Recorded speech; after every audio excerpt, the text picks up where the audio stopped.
Wadau wetu wa Global TV, tumaini langu ni kwamba wewe ni mzima wa afya kabisa. Unazidi kutufuata moja kwa moja katika mashariki mwa Jamhuri ya Kidemokrasia ya Kongo, ndani ya jimbo la Kivu ya Kusini. Leo hii mpenzi mtazamaji, tumekwenda kutembelea katika kijiji cha Mukera ambako kuna miradi mingi ambayo inafanywa huku na baadhi ya vijana ambao wanaojitolea kwa ajili ya kuweza kuhimiza vijana wengine ili wapate kutafuta kazi na kujitegemea wenyewe kifedha na kiuchumi zaidi. Leo tumekwenda kumtembelea kiongozi ambaye unayemuona hapo kwenye skrini yetu mpenzi mtazamaji.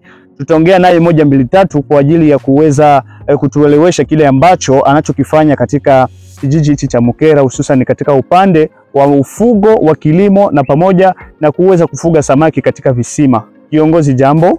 Jambo sana papa journalist. Unaweza kujitambulisha? Ndio, kwa majina mimi naitwa Makambojano Ruarara. Ndio.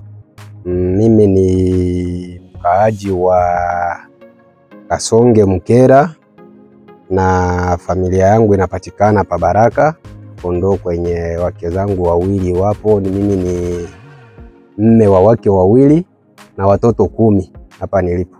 Ndio, labda unaweza kutuambia kwamba uko hapa Mukera kwa lengo gani? Kwa sababu umetuambia hapo ya kwamba familia yako mzima iko katika jiji la Baraka. Hapa uko hapa kwa malengo gani zaidi?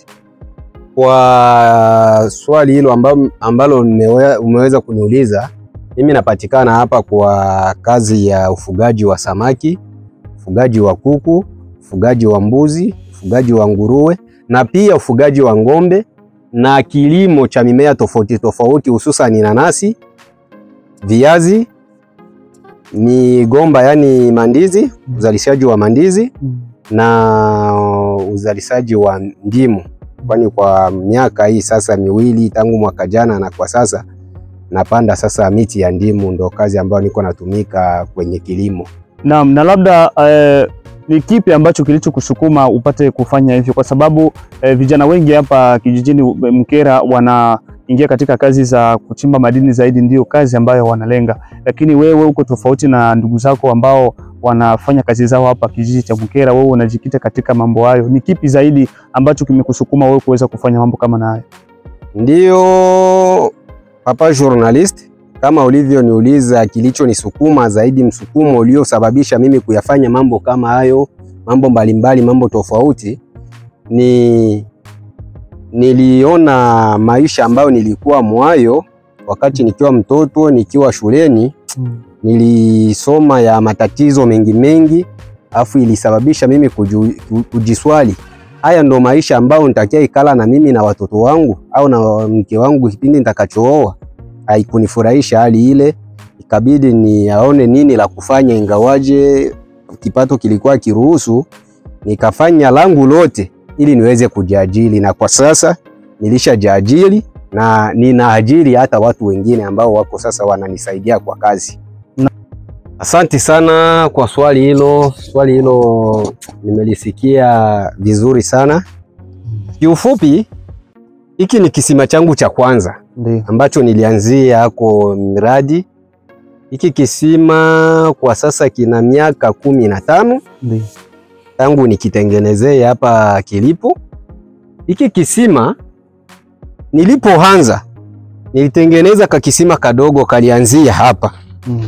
Hapa ndipo kalipoanzia, kakaishia hapo maeneo ile chini ya ngazi. Nikaweka samaki ndani.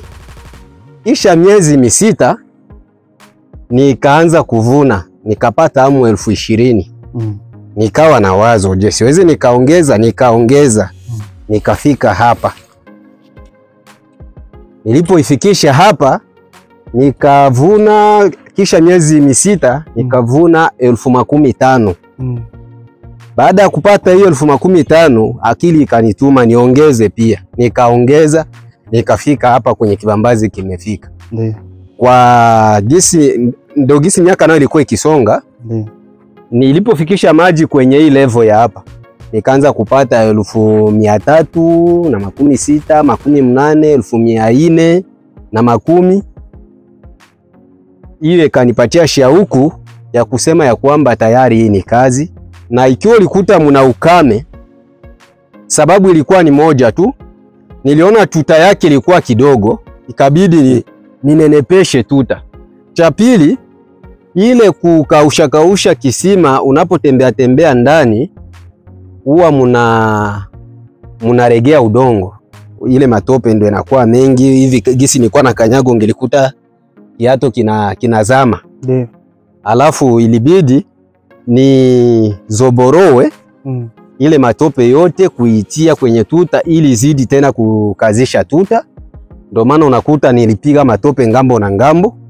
Niliweka watu wa kunisaidia makazi, wakatupa matope ngambo zote mbili. Afu ikabidi nisubirie majani yote ili itakapohota mimi nitafyeka. Nikimaliza kufyeka bitanyauka na ingiza maji, itakuwa ni mboleo ya samaki, na samaki zitaanza vuna tena zitanenepa mzuri zaidi. Ndio maana unaona niko napanda na majani kule kwenye tuta, niko nakata hivi matete napanda kule kwa ajili kipindi nitakapokuja kufyeka majani yawe ni mengi, na istoshe ile mizizi ya majani itafungana na ile matope nilitupa kwenye msingi, alafu inaniletea jibu mzuri ya tuta kukaza na kunipatia tena chakula cha samaki humu ndani. Yaani hivi itakapofika mwezi wa kwanza mimi sasa nitaingiza maji humu, kwani tayari kisima kiisha pata jua, kiisha nyauka, matope yote yaisha kamatana, na cha pili majani itakuwa ishakuwa mule ambayo yatasababisha maji itakapoingia yaweze kubadilika rangi, yakuwe saa maji yenye naoza hivi kidogo. Hiyo ndo maji ya mboga kabisa kabisa. Na labda umeanza kazi hizi tangia mwaka gani, na mpaka hivi ambavyo umeanza miradi hii ya kuweza kuchimba visima vya samaki unakuwa na miaka mingapi? Hapo kama jinsi nilivyokuambia, hiki kisima kimoja hapa kina miaka 10. Miaka 10 tayari isha enea. Yaani likianza mnamo mwaka wa 2010. Mwaka wa 2010 ndipo nilipoanza tengeneza hii kisima changu cha kwanza. Na kwa leo nashukuru hiki kisima kinanisaidia sana. Hata napopata wageni wengi nyumbani na mimi ninaona sina uwezo wa kulisha wale wageni. Kwani nikakisima kangu kadogo. Waga nakuja na kausha kwa haraka, kwani hapo chini kwa maji kwa napita pako tundu. Yani niliweka tuyo pale ndio yenye kuapitisha maji. Yani vile napopenda kufunga maji ipande ya bilombi ni kubeba tu mfuniko, mimi nafunga tu pale na maji vile naanza kupanda. Na ikisha panda kisima vile mimi naingiza samaki, kwani ninazo mingi ziko hapo juu. Nitakuonesha kwa kisima tutakuta mko maji. Kwani hapo juu kuna visima viwili ambavyo viko hapo maji, kwani kwa jumla ni visima 5. Alafu gisi vinavyoenda, cha kwanza cha pili kinazidi cha kwanza bunene. Cha tatu nacho kinazidi cha pili bunene, cha 4 kikazidi cha 3 bunene, na cha 5 sasa ndo mkubwa wao wote kwa sasa, kwani yeye nilifikiria hadi kumtengenezesha kwa trakta, ndo zeni lileta zikatengeneza sasa ile kisima, yani matrakter ndo zilikia angusha udongo ngambo na ngambo. Papa journalist. Mimi najua kwamba ulisema ya kwamba hapo ulianza ulianza 2010 kisima hichi. Labda unaweza kutuambia ni pesa ngapi ambayo ulianza nayo kwa mradi huu hadi mpaka kufikisha kuzalisha visima vingi? Ni pesa ngapi ambazo ulianza nazo kwa kuweza kuunda kisima hiki? Naweza kusema nashukuru kwanza kwa kuniuliza swali hilo. Lakini ninavyojua kabisa mimi nilikuambia kilichonisababisha kuanza kutengeneza ufugo wa samaki, yani uchimbaji wa visima, ni maisha magumu ambayo tulikuwa nayo, kula kwa shida na kusoma kwa shida, mpaka nikajikuta nikiendelea kwa hali hii huko mbele huko mambo yatazidi kuharibika zaidi. Kipindi nitakapokuwa niisha kuwa na mke na watoto itanisumbua zaidi sana. Ikasababisha mimi kupata akili ya kusema hacha nijiajiri, kwani nikisubiria eti nitapata msaada wengine kutoka pembeni ambao akili zangu hazinipe, vitakia kuwa vigumu zaidi. Afu maisha magumu ya kula na kipato cha pesa kilisababisha mimi kuanza hii kazi. Hii kisima nilianza mwenyewe. Bila wasaidizi wowote wale. Na bila kupewa msaada wowote. Nikafunga hiki kisima kwa ajili ya changamoto ya ukosefu wa pato. Ilimaliza kwanza miezi hata mitatu siyapata chochote cha kuweka ndani. Ilibidi kwanza niende nikalimiane, nikachimbiane vyoo. Nilipochimba vyoo wakanilipa pesa, zile pesa ndo nikaanza nunua amo vitoto vya samaki nikaja kuweka ndani. Naam, labda hivyo vitoto vya samaki ulikuwa unavinunulia wapi? Na ulikuwa unavileta kwa mazingira gani? Kwa sababu kuna samaki mojawapo ukitoa katika kisima kingine kukipeleka kwa muda mrefu, kwa mfano unatembea kilomita 10 wala 15, hizo samaki zinafika zimesha kufa. Ulikuwa unafanya jitihada gani ya kuweza kuzileta, kuzihifadhi vizuri ili zipate kufika kwenye kisima hiki, na ni pesa ipi ambazo ulizitoa? Ulizitoa wapi hizo pesa za kuweza kununua hizo samaki kuzileta katika kisima chako? Asante sana. Naweza nikaseme samaki za kwanza kabisa mimi kutia ndani nilienda zinunulia kwenye kijiji cha Mkera, upande wa pili wa barabara. Palikuwa mfuga samaki aliitwa Mboka Dolare, kwa leo aishahama mji, aisha kwa upande wa Makalemi, ndio kwenye alihamia. Ndio kama navyosikia sasa. Pale palikuwa visima vyenye alifuga kama samaki mademil set wheat. Kwani nakumbuka hicho ndo kipindi chenye Croix Rouge ilifika huku ikasaidiana mbegu za samaki. Wao ndo wenyewe walibahatisha kupata zile mbegu wakafuga. Alafu ilibidi mimi nilipopata hiyo kidogo, kwani nilichimbiana vyoo vitatu, nikalimiana shamba kama vile 3 4. Nilipopata hiyo kidogo ya makuta nikampa, naye akanivonia samaki, lakini nilipata changamoto kwa hiyo kisima, kwani nilikuta alikuwa acha kazi. Sasa kisima mlikuwa mmejaa pori sana na samaki zilikuwa ndani, lakini tulishindwa kuzifikia, kwani balipokausha maji zilikaliwa na majani. Alafu nikafanya jitihada hiyo, nikatosha mwa nusu ile niliyoleta, nikaja kuimimina humu, na huo ukawa mwanzo wa mimi kupata samaki. Alafu nilipokuwa ningali mwa hivyo, akili kanituma acha nijisaidie kwa ngambo zingine, kwani hapa Mkera kazi kubwa ni uchimbaji wa madini kama jinsi ulivyowahi kusema awali. Nikaenda kusaidia watu mbalimbali kwenye shimo zao za ore, nao pia wakawa wananipa sehemu za michanga. Nilipopata kidogo ya makuta pale, nayo nikaenda tena kwenye mwingine mfugaji wa samaki ambaye alikuwa amevuma sana, na hadi kwa leo mzee huyo yeye ni mfugaji mkubwa mwa hii barabara yetu, anaitwa Mzee Korimba. Kwake sasa ndipo niliponunua samaki za mingi, akanisaidia kabisa vitoto ya samaki vya kutosha. Kwanza nilipata hata aina 2 za samaki, nileta ngege, nikaleta na kambale, nikaja kuweka humu. Sikuishia hapo, nilipovuna samaki tena hizi zangu, nikaenda kuongeza kambale pamoja na samaki wanaita njombo. Nikaileta nayo pia nikaitupia kwenye kisima changu kikubwa ambacho ni cha 4. Iko hapo juu, utakapofika utakiona. Naam, sawa. Tuko kwenye maeneo yako. Ndio. Labda unaweza kutuambia hapa ambako unafanya miradi yako ya mifugo pamoja na kilimo na kuchimba visima vya samaki. Je, hii maeneo umekodi wala ni yako mwenyewe umenunua?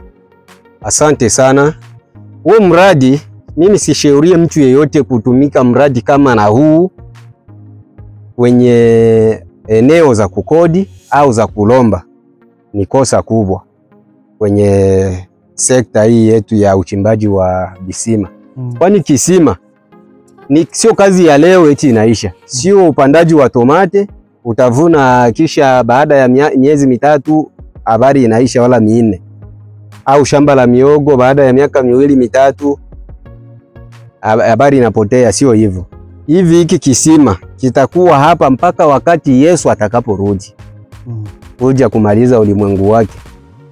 Yaani muda ambao Yesu ataikaa huko ndio muda ambao hivi visima vitaketi mahali hapa. Ilibidi kabla sijaanza kuweka visima hivi ilibidi nionane na wakahaji wenyeji wa hapa, wenyeji wa hizi eneo, kuwaambia eti nina haja ya kutumika kazi fulani au mradi fulani kwenye maeneo fulani, ningelihitaji muniuzie.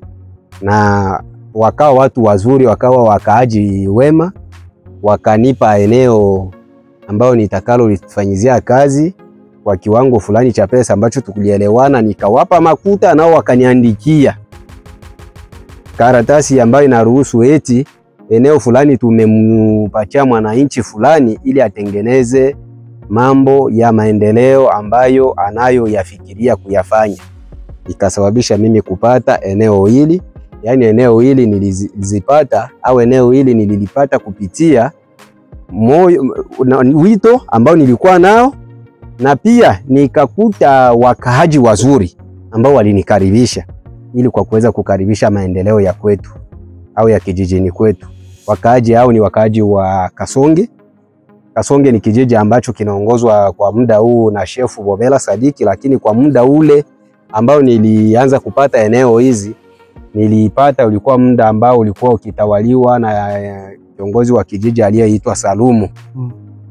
Salumu, huo ndio muda ambao niliopata ili eneo, ila sikupata kwa unjanja na ukorofi wowote. Niliongea na wenye maeneo zao, wakanisikiliza, wakanikubalia, ndo nikanunua. Labda tukuulize swali nyingine hapo. Ndiyo. Ambayo umesema ya kwamba hii eneo umenunua kwa chifu wa Kasonge, kwa sababu huyo chifu wa Kasonge ni kijiji kingine ambacho kiko tofauti na kijiji cha Mkera. Labda nikuulize, hii eneo inapatikana kwenye udongo wa kijiji cha Mkera wala kwenye udongo wa kijiji cha Kasonge? Asante sana. Hapa tulipo, hapa journalist pamoja na wasikilizaji, hapa tuko kwenye maeneo ya Kasonge, ila mipakani na kijiji cha Mkera. Alafu hii upande huu unasogelewa zaidi na kijiji cha Mkera, lakini hapa tuko kwenye udongo wa Kasonge wa Chifu Bobela Sadiki wa Munda. Ndo hapa ambapo tulipo kwa muda huu. Yani unapovuka huko kamto ambao wanaita Ababembe, unakuja upande huu tayari unakuja Kasonge. Hivi tuko kwenye maeneo ya Kasonge, na watu wa Kasonge ndio walioishi maeneo hapa.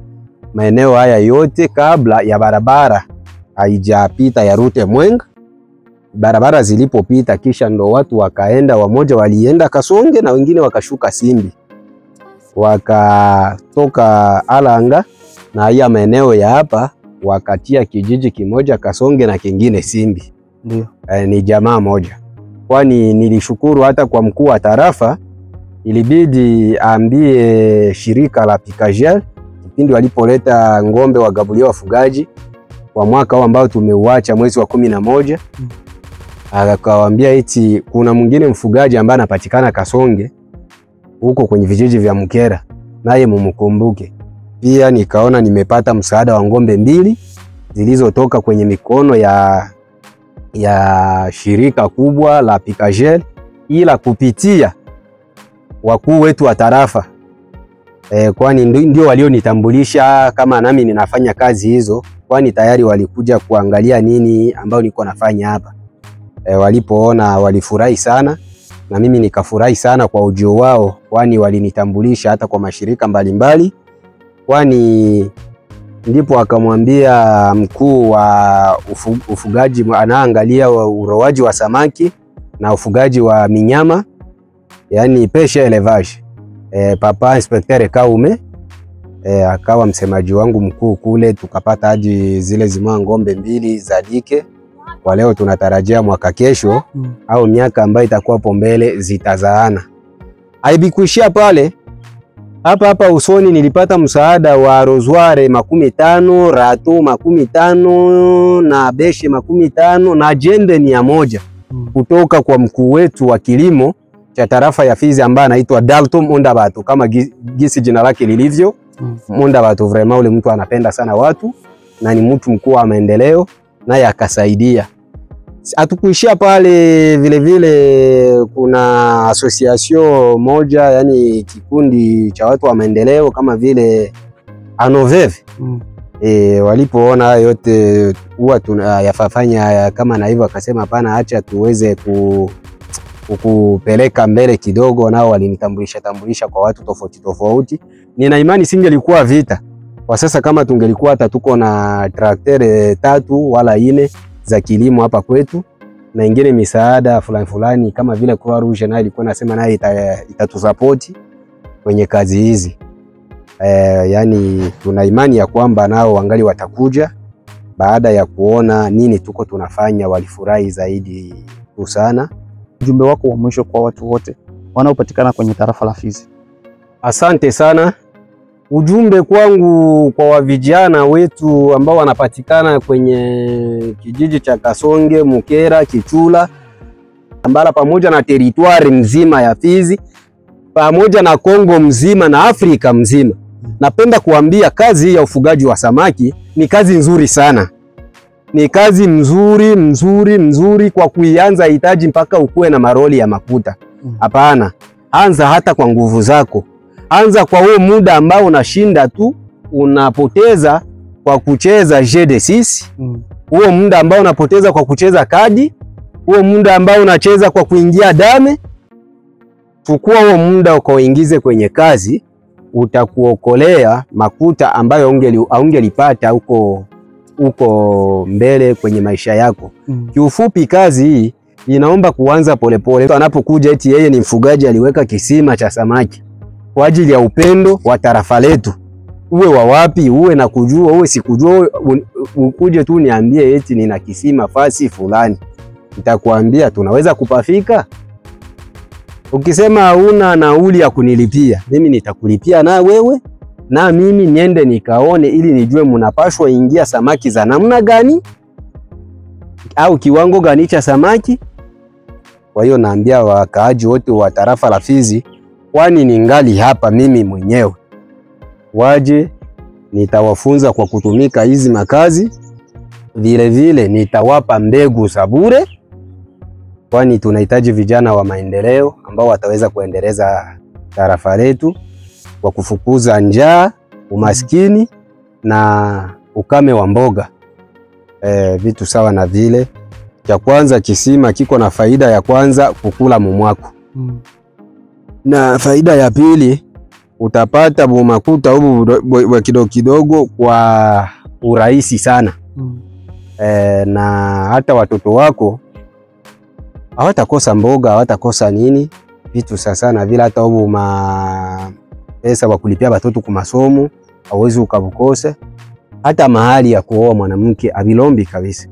Ni miezi 6 tu, utaambia babako mko nivumilie miezi 6 samaki zikomae, nitapata kidogo ambayo nitakuja kuwaona nayo huko nyumbani na nitaeleweka kwa haraka sana. Viongozi tunakushukuru. Asante sana.